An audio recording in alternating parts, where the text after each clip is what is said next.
Welcome to The Explainer. So today we're diving into a pretty radical proposal to save one of the world's oldest mountain ranges, the Aravallis. It's an idea that completely challenges the old top-down way of thinking about conservation, and it's all built on the idea that the real guardians of the land are the people who actually live there. And this quote right here, it's the absolute heart of the Aravali Village Rights Charter. It basically flips the script. Instead of seeing local communities as a problem to be managed, it sees them as the solution, the natural custodians who hold the key to protecting these hills. Okay, so to really get what's on the line here, we first have to appreciate just how vital the Aravali Range is. We're not just talking about a bunch of mountains on a map. This is a living, breathing system that supports a massive part of India. I mean, just look at this list. This ancient range is a massive ecological engine. Think of it as this giant barrier that literally shapes the weather across 4 states, splits 2 of the country's biggest river systems, and acts like a giant sponge, soaking up rain and recharging the groundwater for millions of people. Oh, and maybe most importantly, it's the green wall that's stopping the Thar Desert from swallowing up everything to its east. But here's where we get to the heart of the crisis. This slide really shows a tale of 2 different realities. On the left, you've got what the Aravallis should be, a shared public resource for everyone. But on the right, well, that's the grim reality today. It's an ecosystem being carved up and sold off for private profit, thanks to illegal mining and shady real estate deals. So you have to ask, right, how did it get this bad? What went so wrong? Well, the source material we're looking at argues the problem really starts with a system that cut local people off from their own backyard.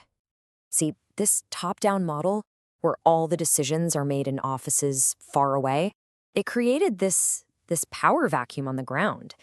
And that just opened the floodgates for corruption. We're talking forged land papers, illegal mining permits, you name it.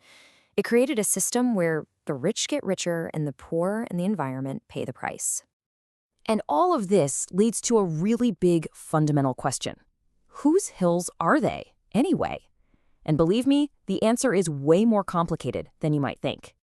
This table just lays out the tension perfectly. You've got 3 competing claims. First, the state has the legal claim on paper, but then you have the villagers who've had the practical and historical claim for centuries, using the hills for grazing, water, everything.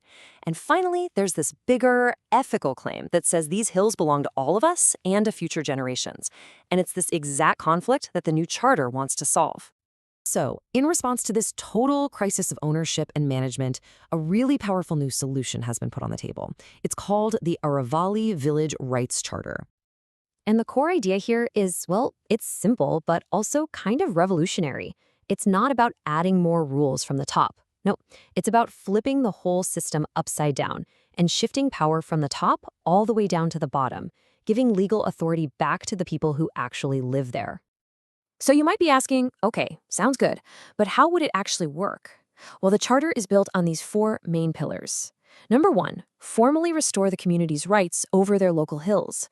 2, give the local village assemblies, the Gram Sabhas, real legal teeth.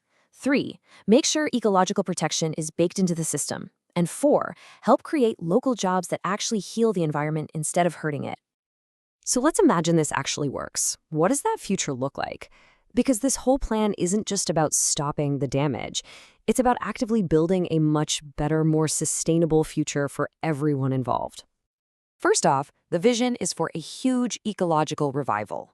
We're talking about communities themselves leading the charge to bring back these amazing traditional water harvesting structures. You know, things like johads and nolas, to make sure everyone has clean water. It also means protecting sacred forests and shifting to farming methods that actually heal the soil. And here's the really brilliant part.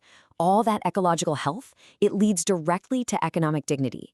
Suddenly, with the right training, villagers can start their own nature-based businesses. Ecotourism, guided walks, selling high-value stuff like local honey. Conservation stops being a barrier and starts being a paycheck. Now, this entire vision, the whole charter, it really hinges on one crucial ingredient. It's a concept called good governance. Basically, it's the glue that holds this entire plan together and makes sure it works for everyone.